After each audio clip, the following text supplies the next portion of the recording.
Halo para siswa sekalian, ketemu lagi dalam video pembelajaran kimia farmasi. Pada video kali ini, kita akan membahas tentang sel elektrolisis. Seperti yang sudah kita bahas sebelumnya, bahwa sel elektrokimia itu terdiri dari dua macam, yaitu sel Volta dan sel elektrolisis. Apa perbedaan antara sel Volta dan sel elektrolisis?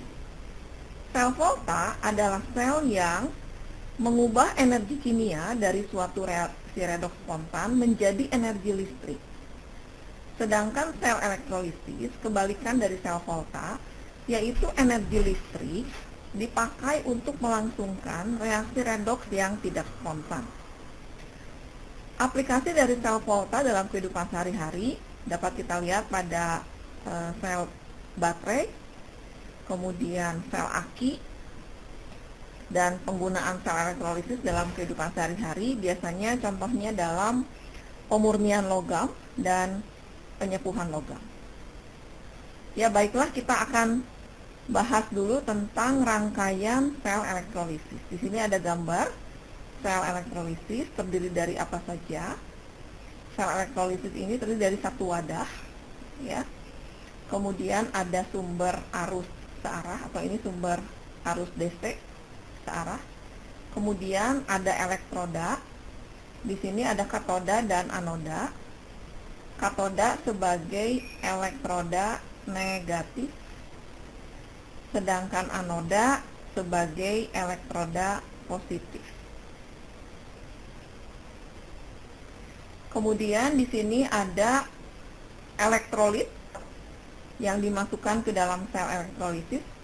Elektrolitnya itu bisa berupa larutan, ya, juga bisa berupa lelehan. Lelehan ini nama lainnya leburan atau cairan. Nah, dalam sel elektrolisis, elektron dari sumber arus searah itu masuk ke dalam sel elektrolisis melalui katoda. Ya, melalui katoda. Kemudian elektrolit itu kan ada ion positif dengan ion negatif, ya. Di sini elektrolitnya contohnya CuSO4, ada Cu2+ dengan SO42-. Cu2+ berarti muatan positif, ya, ion positif. SO42- ion negatif. Nah, ion positif itu akan menyerap elektron dari katoda dan mengalami reduksi. Sementara itu, ion negatif dari elektrolit akan melepaskan elektron di anoda dan mengalami oksidasi. Jadi di sini persamaan dengan sel Volta, sama-sama di katoda itu terjadi reduksi, ya, atau kita sering menyingkatnya dengan singkatan ini.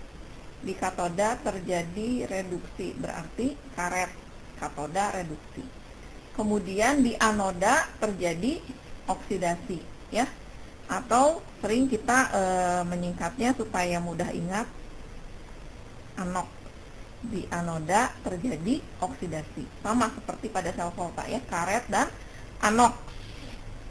Hanya bedanya kalau di sel Volta katoda itu bermuatan positif, sedangkan kalau pada sel elektrolisis katoda itu adalah elektroda negatif, ya, atau bermuatan negatif, sedangkan anoda bermuatan positif. Ya, sampai sini dulu pembahasan rangkaian sel elektrolisis. Nanti kita akan ketemu lagi pada video selanjutnya yang membahas reaksi-reaksi yang terjadi pada sel elektrolisis.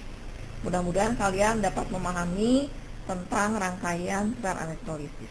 Terima kasih atas perhatiannya.